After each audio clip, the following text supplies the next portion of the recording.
Welcome to our channel educate जी। अस्सलामुअलैकुम student, आप कैसे हैं? इस वीडियो में हम इन टॉपिक्स को डिस्कस करेंगे। डेटा के बारे में हम जानते हैं, इसकी टू टाइप्स हैं, क्वालिटेटिव एंड क्वांटिटेटिव। सबसे पहले हम क्वालिटेटिव डेटा को डिस्कस करते हैं। क्वालिटेटिव डेटा एक ऐसा डेटा जो नॉन न्यूमेरिक हो, जैसे जेंडर वगैरह। अब क्वालिटेटिव डेटा को दो तरीकों से रिप्रेजेंट किया जाता है। Number 1 univariate frequency table and number 2 bivariate frequency table. Number 1 univariate frequency table. मिसाल के तौर पर हम एक लाहौर के को एजुकेशनल मतलब जहाँ लड़के और लड़कियाँ साथ पढ़ते हैं, वहाँ फर्स्ट ईयर के एक कॉलेज में स्टूडेंट टोटल 1200 आए हैं, उनका सर्वे कर रहे हैं। हम देखना चाहते हैं इनमें से कितने स्टूडेंट उर्दू मीडियम और कितने स्टूडेंट इंग्लिश मीडियम से आए हैं।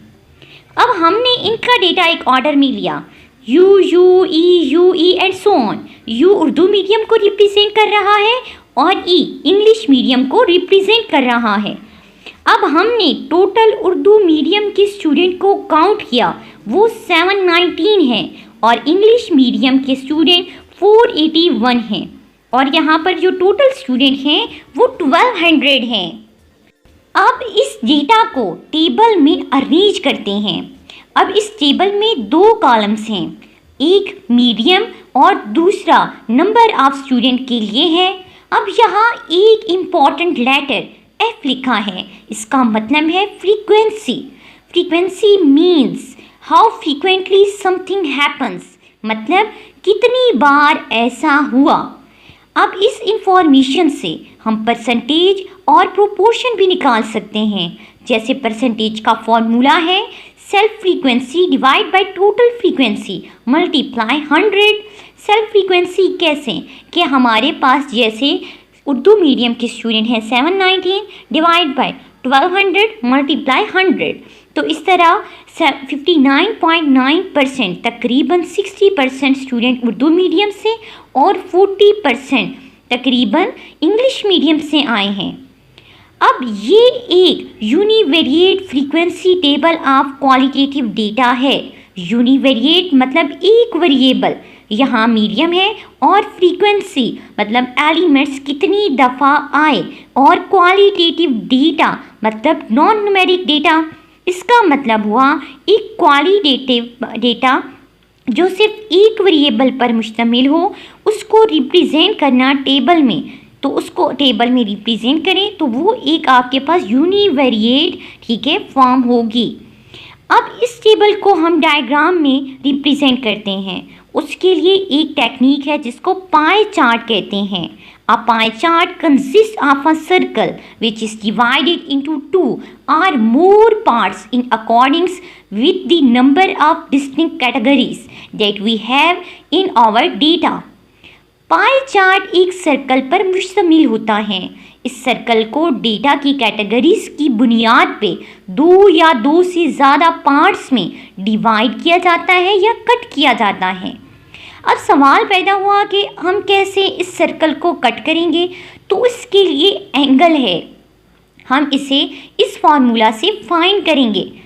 तो कह सकते हैं circle division is equal to self frequency divide by total frequency multiply 360, क्योंकि पूरे सर्कल का एंगल 360 डिग्री है। अब जो हम एग्जाम्पल कर रहे हैं उसमें उर्दू मीडियम वाले स्टूडेंट के लिए 719 डिवाइड बाई 1200 मल्टीप्लाई 360 किया, तो अब एंगल आया 215.7 डिग्री, और इंग्लिश मीडियम के लिए 144.3 डिग्री आया है। अब इन एंगल्स की बुनियाद पर हम सर्कल को इस तरह कट करेंगे।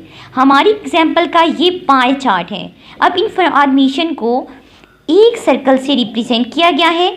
उर्दू मीडियम वाले ज़्यादा है तो सर्कल का ज़्यादातर पोर्शन 215.70 एंगल से कट किया गया, तो ये उर्दू मीडियम को रिप्रेजेंट करता है, और जो बाकी बच गया है ये इंग्लिश मीडियम स्टूडेंट को रिप्रेजेंट कर रहा है। क्वालिटेटिव डेटा को एक और टेक्निक से भी डायग्राम की सूरत में ड्रा किया जा सकता है, वो हैं सिंपल बार चार्ट्स। इसमें बार्स के ज़रिए डेटा को रिप्रेजेंट किया जाता है। A simple bar chart consists of horizontal or vertical bars of equal width and length proportional to values they represent. एक सिंपल बार चार्ट में हॉरिजेंटल्स या वर्टिकल, ज़्यादातर वर्टिकल बार से वैल्यू को रिप्रेजेंट किया जाता है। यहाँ लेंथ या हाइट ही वैल्यू को रिप्रेजेंट करती हैं और विड्थ कोई मानी नहीं रखती। वो सिर्फ चार्ट को अट्रैक्टिव बनाने के लिए हम खुद से फर्ज करके लगाते हैं। मिसाल के तौर पर ये 5 सालों मतलब 1965 टू 1969 तक एक कंपनी का टर्नओवर यानी रुपीस का डेटा है। इसका सिंपल बार चार्ट बनाने के लिए सबसे पहले एक्स एक्सिस पे ईयर्स को और वाई एक्सिस पे टर्नओवर्स की वैल्यू को रखेंगे। अब 1965 में टर्नओवर्स की वैल्यू 35,000 है, तो ये बार की जो वैल्यू है वो हम कहते हैं 30,000 टू 4,000 हाइट के दरमियान आएगी। इसी नेक्स्ट ईयर की हाइट जो वैल्यू है, ठीक है, वो अब हम शो करेंगे, ठीक है। और इसी तरह अब ये जो लेंथ है, ठीक है, ये अब हम इंफॉर्मेशन प्रोवाइड कर रही हैं कि कितनी वैल्यूज़ हैं। और ये जो विड्थ हमने किया ये हमने खुद से डिसाइड की है और हर एक की जो विड्थ है वो सेम है और ये कलर सबका सेम है। ये भी सिर्फ अट्रैक्टिव बनाने के लिए है। अब यहाँ भी सिर्फ एक वेरिएबल की बात हो रही है, तो ये यूनिवेरिएट सिचुएशन है। नेक्स्ट स्टूडेंट, अब हम बाईवेरिएट फ्रीक्वेंसी टेबल को डिस्कस करते हैं। अगर हम अपनी एग्जाम्पल फर्स्ट की बात करें, जहां हमने एक स्कूल की फर्स्ट ईयर क्लास की इसका सर्वे किया और चेक किया कि कितने स्टूडेंट उर्दू मीडियम और कितने इंग्लिश मीडियम से आए हैं। अगर हम देखें तो वो एक को एजुकेशनल इदारा है।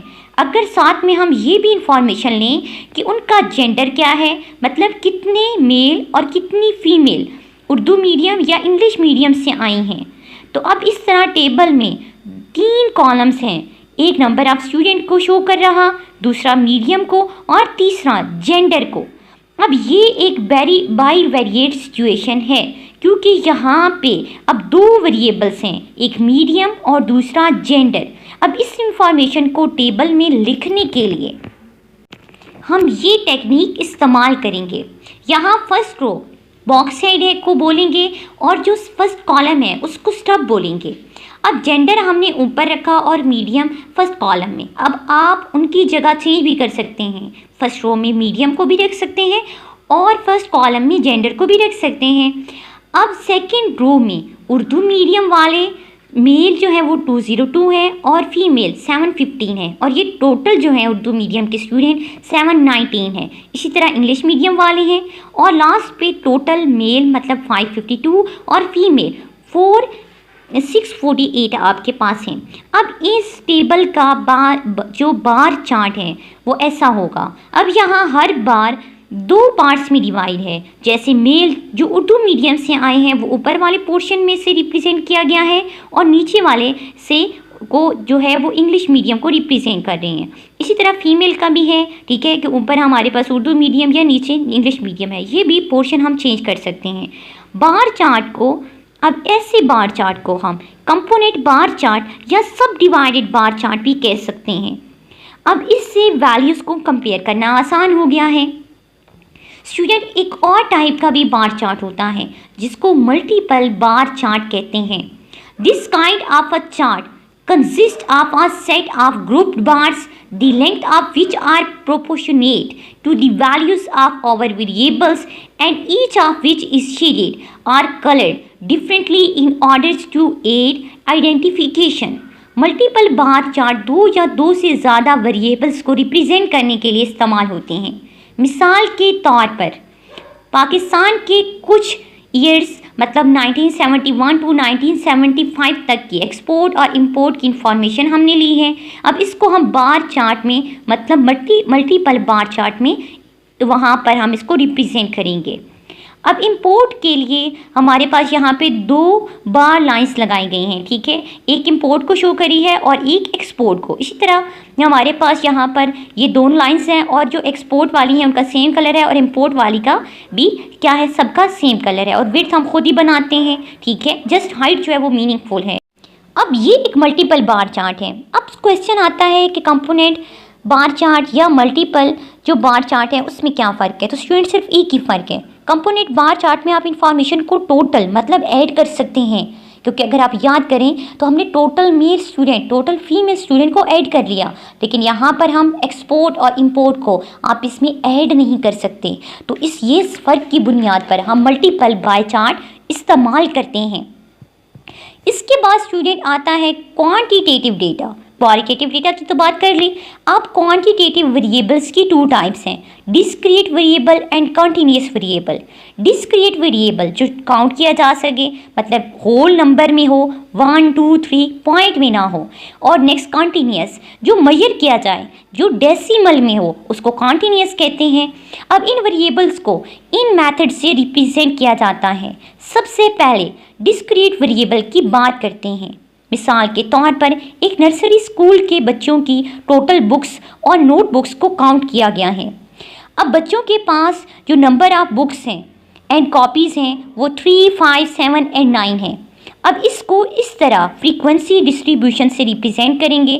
यहाँ वेरिएबल x और बुक्स x जो है वो बुक्स और नोटबुक को रिप्रेजेंट कर रहा, और टेली मार्क नेक्स्ट हमारे पास एक कॉलम है और इससे नेक्स्ट जो कॉलम है वो है फ्रीक्वेंसी। अब 3 बुक्स सिर्फ एक ही स्टूडेंट के पास हैं, इसके लिए टैली में 1 लाइन और फ्रीक्वेंसी में भी 1 लाइन लगाएंगे। नेक्स्ट जो है वो 4 बुक्स हैं, वो 3 स्टूडेंट के पास हैं, इसके लिए टैली में 3 लाइंस और फ्रीक्वेंसी में भी 3 लगाएंगे। स्टूडेंट नेक्स्ट में आपके पास 9 आती हैं। अब इसमें चेक करें कि 5th लाइन जो है वो हॉरिजेंटल ड्रा की गई है। ये एक मेथड है, ठीक है, एक ख़ास मतलब एक आप कहें कि रिप्रेजेंटेशन है, इसमें कोई ख़ास लॉजिक नहीं है। अब इस डेटा को लाइन चार्ट से भी हम रिप्रेजेंट कर सकते हैं। अब सबसे पहले एक्स एक्सिस पे बुक्स और कॉपीज़ और वाई एक्सिस पे स्टूडेंट को लिखेंगे। अब हर वैल्यू के लिए अलग लाइन इस्तेमाल करेंगे, क्योंकि ये डिस्क्रीट वेरिएबल है, इस पे हर वैल्यू में अलग एक स्ट्रेट लाइन इस्तेमाल होगी। इन 2 तरीक़ों से हम डिस्क्रीट वेरिएबल को स्टूडेंट रिप्रेजेंट कर सकते हैं। एक हमारे पास लाइन चार्ट हो गया, और नेक्स्ट वाला हमारे पास जो है वो फ्रीक्वेंसी डिस्ट्रीब्यूशन एक टेबल है जिसमें टैली मार्क और फ्रीक्वेंसी से हम रिप्रेजेंट करते हैं। स्टूडेंट होपफुली आपको समझ आया होगा। नेक्स्ट जो हमारा लेक्चर है वो हम क्वांटिटेटिव वेरिएबल की जो नेक्स्ट टाइप है continuous variable, most important type को डिस्कस करेंगे।